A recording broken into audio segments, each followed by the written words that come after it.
Ministarstvo prosvete pripremilo je za srednje škole dva modela nastave po kojima će se realizovati planirani program, nastava po kombinovanom metodu i nastava na daljinu. Nakon sastanka pedagoškog kolegijuma i tima za obezbeđivanje kvaliteta i razvoja ustanove, gimnazija u Lazarevcu je većinskom odlukom roditelja i učenika, kao i glasanjem zaposlenih na nastavničkom veću 20. avgusta, usvojila kombinovani B metod izvođenja nastavnih sadržaja. 1. septembra kod nas u gimnaziji će krenuti u prvu smenu prvaci i druga godina, s tim da će ovaj put moći samo da uđu polovine odeljenja i delit ćemo, da bi bilo, da kažemo, nekako pravedno, a opet da ispoštujemo da učionice bude do 15 učenika, delit ćemo odeljenja prosto matematički na pola. Tako da će u prvoj sedmici nastavu pohađati samo prve polovine odeljenja, i to tako što će u prvoj smeni biti zajedno prva i druga godina, a u drugoj smeni će doći prve polovine odeljenja treće i četvrte godine.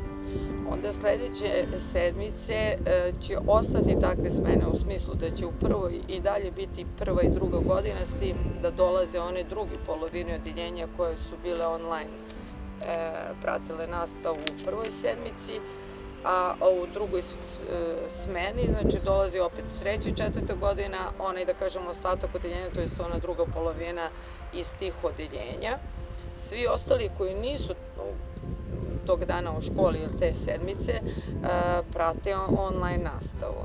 Nastava na daljinu je poseban oblik obrazovno-vaspitnog rada gde učenici program nastave i učenja ostvaruju korišćenjem savremene informaciono-komunikacione tehnologije za učenje bez neposrednog boravka u školi. Ovaj oblik nastave se primenjuje kada se nastava u školi ne realizuje u cilju očuvanja bezbednosti i zdravlja. Za 7 opšte obrazovnih predmeta snimljeni su časovi na RTS-u koje će učenici u koordinaciji sa svojim profesorima pratiti preko Google učionice. Malo će možda biti problema sa prvacima koji nisu imali dodira sa Google učionicama, ali svakako kolege će im izaći u susret, i pošto smo i forsirali da oni prvi dolaze od prve sedmice, najpre ćemo im pružiti tu neku pomoć da, ako već ne znaju kako da se priključe u ove Google virtualne učionice. Što se tiče inače samog upisa, kad smo već kod prvog razreda, mi smo imali sreću da i uprkos stalnom opadanju broja učenika mi imamo sreću da i ove godine upisujemo svih 5 odeljenja, od nekih dozvoljenih 150, za sad nam se prijavilo, za sad je upisano 146 učenika, s tim da ovih dana nam se javlja dosta roditelja čije su deca išla u neke druge škole van Lazarevca, medicinske gimnazije po Beogradu, Valjevu, i pitaju nas da se presele, da kažemo, u našu školu, da se prebace. Međutim, to sve zavisi naravno od broja učenika u odeljenju. Ocenjivanje učenika u ovom modelu nastave biće izvedeno kada su učenici u školi, uvažavajući sve principe ocenjivanja. Časovi će trajati 30 minuta, pauza između smena u školi koristit će se za čišćenje i dezinfekciju učionica, hodnika, radionica, biblioteka, laboratorija i svih drugih prostora u školi koji se koriste za nastavu i učenje.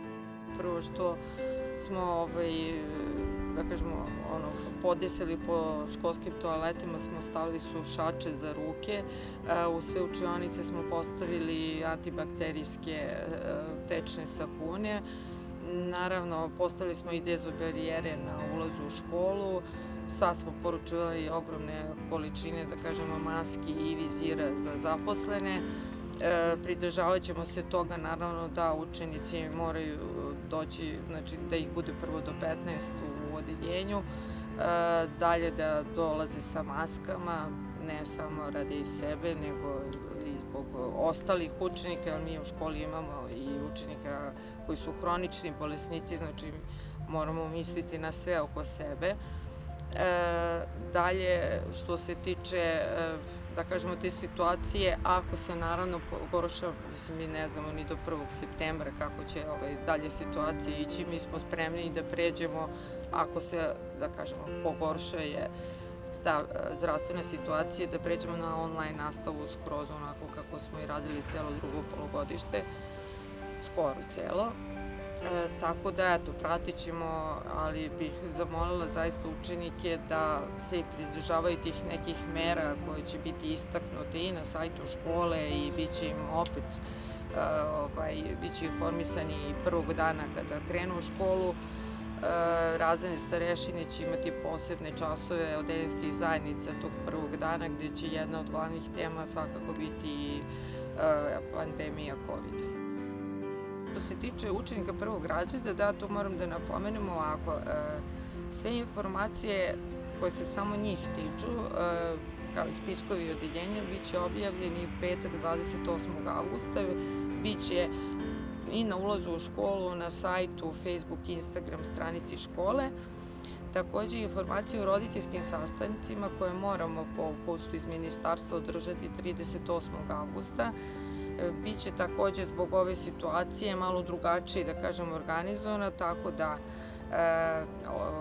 krenut ćemo od prvo 1 koji će imati u 15 časova taj roditeljski i to prva polovina odeljenja, da kažemo zaključno sa 15. roditeljem sa tog spiska za odeljenje prvo 1. Taj sastanak će trajati pola sata, u narednih pola sata dolazi druga polovina ovog odeljenja, to jest roditelji učenika koji idu od rednog broja 16 pa nadalje iz prvo 1.